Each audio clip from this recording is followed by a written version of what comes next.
Hello everyone. UP TET के exam की preparation हमारी चल रही है।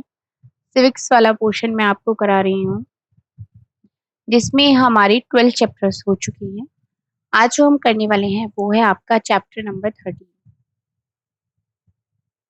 इसके बाद आपके 2 चैप्टर्स और बचते हैं और आपका जो सिलेबस है सिविक्स वाला वो आपका कंप्लीट हो जाएगा। लास्ट चैप्टर में हमने पढ़ा था कि देश की सुरक्षा क्या है, देश की विदेश नीतियाँ क्या हैं। जब हमारा भारत आज़ाद हुआ था तो उसके बाद आपकी थल सेना, जल सेना, वायु सेना किस तरीके से हमने इतना स्ट्रॉन्ग किया है, क्या-क्या चीज़ें हैं। बहुत ही डिटेल में मैंने आपको वो चैप्टर समझाया था और काफ़ी इम्पोर्टेंट है। आप उसके छोटे-छोटे पॉइंट्स भी देख सकते हैं और आप अपने नोट डाउन करके उनका प्रिपरेशन भी कर सकते हैं।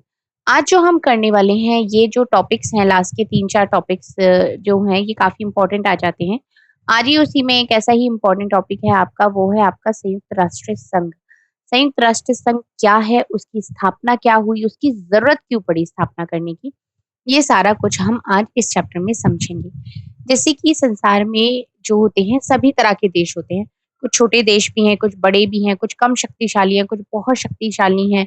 तो कुछ देशों का तो आपस में बहुत ही ज़्यादा फ्रेंडली बिहेवियर रहता है, मतलब मैत्रीपूर्ण संबंध रहते हैं।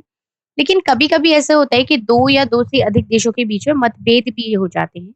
मतभेद इतने ज़्यादा बढ़ जाते हैं कि वो कभी-कभी युद्ध का रूप ले लेते हैं और इनके जो ये मतभेद है, इनके कारण अलग-अलग हो सकते हैं। जैसे किसी देश को अपने साम्राज्य की सीमा बढ़ानी है, किसी व्यापार के रीज़न से युद्ध करने लग जाते हैं। तो युद्ध का जो स्तर होता है वो छोटे रहते हैं, किंतु 20वीं सदी में 2 विश्व युद्ध हुए थे। विश्व युद्ध में कई देशों ने भाग लिया था और उनका विश्व के समस्त देशों पर बहुत ही गहरा प्रभाव पड़ा था। अगर हम बात करें तो जो पहला विश्व युद्ध हुआ था वो 1914 में शुरू हुआ था और 1918 तक चला था। इसमें जो भाग लेने वाले देश थे, एक तरफ तो थे आपके ऑस्ट्रिया, जर्मनी, टर्की तथा दूसरी तरफ अगर आपके देखा जाए तो वो थे सोविया, इंग्लैंड, फ्रांस और रूस और संयुक्त राज्य अमेरिका। ठीक है? उसी के साथ-साथ अगर हम बात करें इस विश्व युद्ध में धन, जन इन सब की बहुत हानि हुई थी और इसकी हानि होने के बाद इसकी भरपाई हो भी नहीं पाई थी। उससे पहले ही 20 वर्ष के बाद ही दूसरा विश्व युद्ध शुरू हो गया था और इस युद्ध में जो भाग लेने वाले देश थे उसमें एक और आपके इंग्लैंड, फ्रांस, रूस और दूसरी तरफ आपके थे जर्मनी, जापान और इटली। ये आपका विश्व युद्ध हुआ था। जो पहला विश्व युद्ध था उससे भी ज़्यादा भयंकर आपका दूसरा विश्व युद्ध हुआ था। इसमें 5 करोड़ से भी ज़्यादा लोग मारे गए थे। बहुत सारे देश बहुत बुरी तरीके से बर्बाद हो गए थे। हिरोशिमा और नागासाकी तो नष्ट ही हो गए थे। अगर आपने कभी इनकी स्टोरी देखी हो कि इस तरीके से परमाणु बम के हमले यहाँ पर हुए थे कि न जाने कितने ये नस्लें जो आगे तक की थी उनमें भी बहुत सारे विकलांगता और ये सारी चीजें होने लगी थी। मतलब फिजिकली फिट बच्चे वहां पर नहीं पैदा होते थे। हिरोशिमा और नागासाकी की अगर आप स्टोरी पढ़ेंगे तो दूसरे विश्व युद्ध में। अब संसार के अनेक देशों की बर्बादी देखकर ये एक्सपीरियंस कहा गया कि भविष्य में इस तरीके के युद्ध नहीं होने चाहिए और संसार में शांति और सुरक्षा बनाए रखने के लिए विभिन्न राष्ट्रों ने सैन फ्रांसिस्को नामक एक नगर में आपस में विचार विमर्श किया और संघ के निर्माण करने का निश्चय किया। और उसी के चलते हुए 24 अक्टूबर 1945 को, ये डेट इंपॉर्टेंट है याद रखना, 1945 को संयुक्त राष्ट्र संघ की स्थापना करी गई। अब इसका लक्ष्य क्या था कि जितनी भी आने वाली पीढ़ियां हैं वो इस युद्ध का जो ये भयानक रूप था इससे वो बचे रहे। अब स्टार्टिंग में इस संघ में केवल 51 राष्ट्र सदस्य थे, जिसमें भारत भी शामिल था और वर्ष 2011 तक की अगर हम बात करें तो इसके जो सदस्यों की संख्या हो गई है वो 193 राष्ट्र इसमें हो गए हैं। दक्षिण सूडान को 193 देश के रूप में संयुक्त राष्ट्र संघ में सम्मिलित किया गया है। अब इस संघ के उद्देश्य क्या हैं? अगर हम संयुक्त राष्ट्र संघ के उद्देश्यों की बात करते हैं, तो इसमें संघ की स्थापना संसार में शांति एवं सुरक्षा बनाए रखने के लिए की गई थी। इसलिए उसका जो घोषणा पत्र था, उसके अनुसार बहुत सारे उद्देश्य निश्चित किए गए, जैसे अंतर्राष्ट्रीय शांति और सुरक्षा बनाए रखना, राष्ट्रों के बीच मैत्रीपूर्ण संबंधों को बढ़ावा देना, उसी के साथ-साथ आर्थिक, सामाजिक, सांस्कृतिक समस्याओं को हल करने के लिए अंतर्राष्ट्रीय सहयोग सुनिश्चित करना। अगर आपकी कोई आर्थिक, सामाजिक, सांस्कृतिक समस्या है जो आप हल करना चाहते हैं इंटरनेशनल लेवल पर, वो भी हो सकती है। राष्ट्रों में आपस में सहयोग, विकास के लिए विशिष्ट संस्थाओं का गठन करना। इसी के साथ इसके अंग की अगर हम बात करते हैं तो 6 अंग इसमें आ जाते हैं। उसमें पहला आता है आपका महासभा, दूसरा आता है सुरक्षा परिषद, तीसरा आता है आर्थिक एवं सामाजिक परिषद, चौथा संरक्षण परिषद, अंतर्राष्ट्रीय न्यायालय और ये हो गया आखिरी आपका सचिवालय। तो इसमें सबसे पहला जो है आपका वो है महासभा। संयुक्त राष्ट्र संघ के जितने भी सदस्य होते हैं वो महासभा के सदस्य होते हैं। हर राष्ट्र का सदस्य जो होता है वो महासभा में अधिक से अधिक 5 प्रतिनिधि भेज सकता है, किंतु अगर हम मतदान के समय की बात करें तो एक राष्ट्र से एक ही मत दिया जा सकता है।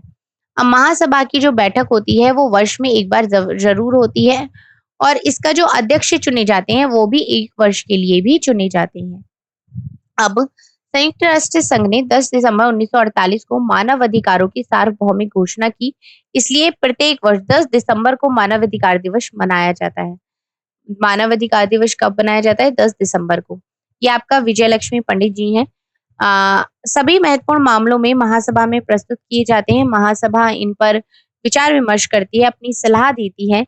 विश्व की जितनी भी गंभीर समस्याएं हो गई उनके ऊपर विचार विमर्श करने के लिए विश्व सम्मेलनों को बुलाना है, विश्व का ध्यान रखना है। उन समस्याएं हो गई विशेष वर्गों की ओर दिलाती है, जहाँ पे सुधार की आवश्यकता महसूस होती है वहां पर सुधार किया जाता है। जनसभाएं हो गई, विचार गोष्ठियां हो गई, पूरे वर्ष आयोजित की जाती हैं, जैसे कि आपका महिला वर्ष, बाल वर्ष, विकलांग वर्ष। ठीक है। अब अंग्रेजी, चीनी, स्पेनिश, रूसी, अरबी एंड फ्रेंच। हमारे देश की जो श्रीमती विजयलक्ष्मी पंडित महासभा की अध्यक्ष रह चुकी हैं। महासभा में 6 भाषाओं में कार्य किया जाता है। ये भाषाएं ये हैं अंग्रेजी, चीनी, स्पेनिश, रूसी, अरबी और फ्रेंच। ये 6 भाषाएं हैं जिनमें आपका काम किया जाता है। सुरक्षा परिषद की अगर हम बात करते हैं तो नाम से ही जैसे कि स्पष्ट है, परिषद विश्व में शांति और सुरक्षा बनाए रखने का प्रयास करते हैं। जब भी 2 राज्यों के बीच में कोई भी विवाद उत्पन्न होता है तो उसको दूर करने का प्रयास किया जाता है। जो मतलब ये कोशिश करी जाती है कि जो ये मतभेद है, ये जो आपके जो कॉन्फ्लिक्ट्स हो रहे हैं आपस में, ये युद्ध का रूप ना लें और अगर युद्ध है तो उसको समाप्त करने का उपाय करती हैं। जरूरत पड़ती है जहां पर उतनी सेना भी भेजी जाती है, जैसे कि भारत के ने अनेक अवसरों पर अपने सैनिक भेजकर संयुक्त राष्ट्र संघ का सहयोग भी किया है। अब सुरक्षा परिषद में 15 सदस्य होते हैं, इनमें से 5 राष्ट्र स्थायी सदस्य हैं। स्थायी सदस्य राष्ट्र कौन कौन से हैं उसमें आपका आ जाता है चीन, स्थायी सदस्य राष्ट्र फ्रांस, रूस, संयुक्त राज्य अमेरिका और ग्रेट ब्रिटेन। जो बाकी 10 अस्थायी सदस्य हैं केवल 2 वर्षों के लिए भी महासभा से चुने जाते हैं। हमारा देश जो है वो अभी तक सुरक्षा परिषद का सदस्य नहीं है। ठीक है। अब आर्थिक और सामाजिक परिषद की अगर हम इसमें बात करते हैं तो इनका जो उद्देश्य होता है वो अंतर्राष्ट्रीय आर्थिक, सामाजिक एवं स्वास्थ्य संबंधी समस्याओं का समाधान करना है। जैसे कि कोरोना एक महामारी थी तो वो पूरा विश्व पे ही संकट था एक तरीके से। तो इसका उद्देश्य ये भी होता है कि जाति, भाषा, धर्म के आधार पर कोई भी भेदभाव नहीं किया जाए। मानव अधिकार के प्रति विश्व का सम्मान हो, इसलिए 10 दिसंबर 1948 को मानव अधिकार दिवस की घोषणा भी करी गई है। इसी के साथ आपका आता है संरक्षण परिषद। विश्व युद्ध के बाद 11 ऐसे राज्य थे जिन पर दूसरे राज्य का शासन था और इस संरक्षण परिषद का उद्देश्य ऐसे 11 राज्यों को स्वतंत्र कराने में सहायता देना था, जिसमें वह सफल भी हुआ था। मतलब हमारे भारत के स्वतंत्र होने के साथ साथ और भी बहुत सारे ऐसे राष्ट्र थे जो उस टाइम पर स्वतंत्र हुए थे।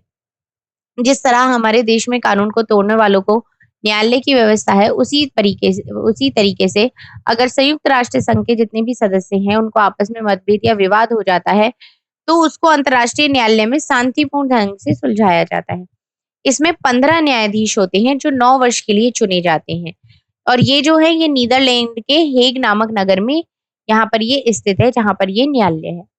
अब अंतर्राष्ट्रीय न्यायालय में जो जितने भी प्रख्यात हो गए भारतीय न्याय शास्त्री बी.एन. राव हो गए, श्री नगेंद्र सिंह हो गए, श्री आर.एस. पाठक है या श्री दलवीर भंडारी भी न्यायाधीश रह चुके हैं। उसके बाद बात करते हैं हम सचिवालय की। ये संयुक्त राष्ट्र का दैनिक कार्य करता है। इसका सर्वोच्च अधिकारी महासचिव कहलाता है, जिसे सुरक्षा परिषद की सहमति से 5 वर्ष के लिए आपका चुना जाता है। ठीक है। इसी के साथ साथ संयुक्त राष्ट्र संघ की और भी संस्थाएं हैं, जैसे कि इसमें आपका आ जाता है। अब जो संयुक्त राष्ट्र संघ है उसका उद्देश्य क्या है कि सभी जितने भी सदस्य राष्ट्रों का आर्थिक, सामाजिक, सांस्कृतिक विकास करना है। इसी उद्देश्य की पूर्ति के लिए संयुक्त राष्ट्र संघ की ओर से विशेष आपकी संस्थाएं हो गई बनाई गई हैं जो अपने अपने विषय से संबंधित कार्य कर रही हैं, जैसे कि आपका शिक्षा हो गया, स्वास्थ्य हो गया, पर्यावरण हो गया, डाक संचार आदि समस्याओं से संबंधित जितनी भी एजेंसियां हैं, वो सभी बहुत ही इंपॉर्टेंट काम कर भी रही हैं। अब इसमें आ जाता है आपका संयुक्त राष्ट्र शैक्षिक, वैज्ञानिक, सांस्कृतिक संगठन यूनेस्को के नाम से उल्लेखनीय है, जिसका मुख्य उद्देश्य क्या है? विश्व शांति के लिए आपके उपयुक्त विचार हो गए, भावना को विकसित करना। यूनेस्को अंतर्राष्ट्रीय समझ बढ़ाने तथा सभी देशों में शिक्षा हो गई, विज्ञान हो गई, संस्कृति को भी एक तरीके से सुमनत करने का कार्य करता है। एक और चीज यहाँ पर आती है, इसके उद्देशिका में कहा गया है, क्योंकि युद्ध मनुष्य के मस्तिष्क से आरंभ होता है, इसलिए शांति की रक्षा के पुनर्निर्माण की प्रक्रिया मनुष्य के मस्तिष्क से ही प्रारंभ होनी चाहिए। इसी के साथ साथ संयुक्त राष्ट्र संघ की कुछ विशेष संस्थाएं भी हैं, जिसमें आपका अंतर्राष्ट्रीय डाक तार संघ हो गया, अंतर्राष्ट्रीय श्रम संगठन है, मुद्रा कोष है, खाद्य एवं कृषि संगठन है, आपका संयुक्त राष्ट्र महिला विकास कोष हो गया, अंतर्राष्ट्रीय बाल कोष है, संयुक्त राष्ट्र पर्यावरण कार्यक्रम हो गया, संयुक्त राष्ट्र शैक्षिक, वैज्ञानिक एवं सांस्कृतिक संगठन भी है, और विश्व स्वास्थ्य संगठन भी इसमें आ जाता है। ये सब इसकी कुछ संस्थाएं हैं इंपॉर्टेंट। अब भारत को संयुक्त राष्ट्र संघ से किस तरीके से सहयोग मिला है, वो हम यहाँ पर देख लेते हैं। खाद्य और कृषि संगठन ने भारत के तराई प्रदेश को कृषि योग्य बनाने में भी सहायता की है, जैसे कि राजस्थान की भूमि क्षरण को रोकने का भी प्रयास कर रहा है। यूनेस्को ने शिक्षा के प्रसार में भी सहायता कर रही है। विश्व बैंक ने हमारी पंचवर्षीय योजनाओं के लिए काफी हमें एक तरीके से ऋण भी दिया है, जैसे शिक्षा, स्वास्थ्य, कृषि, सड़क हो गया। सार्वजनिक स्वास्थ्य को उन्नत करने के लिए विश्व स्वास्थ्य संगठन ने अत्यधिक कार्य किया है, जैसे कि मलेरिया, पोलियो विश्व स्वास्थ्य संगठन की ही देन है। यूनिसेफ बच्चों और महिलाओं के लिए स्वास्थ्य, शिक्षा और पोषण के लिए कार्य कर रही है। यूनिफेम महिला सशक्तिकरण और लैंगिक समानता को प्रोत्साहन के लिए वित्तीय एवं तकनीकी सहायता देने का भी कार्य कर रही है। अब संयुक्त राष्ट्र में भारत की क्या भूमिका है? भारत का विश्व शांति की स्थापना में बहुत ही विश्वास है, अटूट विश्वास है। भारतीय सेना ने कोरिया हो गए, मिस्र हो गए, कांगो, सोमालिया आदि देशों में संयुक्त राष्ट्र संघ की शांति स्थापना करने की कार्यवाही में भी महत्वपूर्ण भूमिका निभाई है। और अगर हम मानव अधिकारों की बात करते हैं, तो उनकी रक्षा करना, शिक्षा, स्वास्थ्य, विकास के कार्यों में भी भारत ने संयुक्त राष्ट्र को पूरा सहयोग दिया है। अब मानवाधिकार क्या होते हैं? मानवाधिकार मनुष्य के वे अधिकार है, उनकी स्वतंत्रता की रक्षा तथा करना तथा सभी व्यक्तियों की भी समानता सुनिश्चित करने जो है वो काफी ज्यादा आवश्यक है। भारत में वर्ष 1993 में राष्ट्रीय मानवाधिकार आयोग गठित किया गया है, जिसका जो हेडक्वार्टर है, मुख्यालय है, वो दिल्ली में है। ठीक है। आप बात करते हैं, आपका ये जो पूरा चैप्टर है यहाँ पर ये कंप्लीट हो जाता है। ये कुछ इंपॉर्टेंट है, जैसे कि संयुक्त राष्ट्र संघ की स्थापना कब हुई थी, कितने स्थायी सदस्य हैं, एक बार अवश्य होनी चाहिए पूरे वर्ष में ये बैठक, सभापति का कार्यकाल कितना होता है, मानव जो दिवस है वो कब मनाया जाता है। ये सारे पॉइंट्स हैं जो कि आपके ये सब इस चैप्टर से क्लियर हो गए हैं। अगर इस चैप्टर से रिलेटेड फिर भी कोई डाउट है, तो वो आप कमेंट करके पूछ सकते हैं। प्रीवियस सारी वीडियोस का जो लिंक है वो आपको डिस्क्रिप्शन में मिल जाएगा। तो अगर वीडियोस हेल्पफुल लग रही हैं तो चैनल को सब्सक्राइब ज़रूर करें। Thank you so much.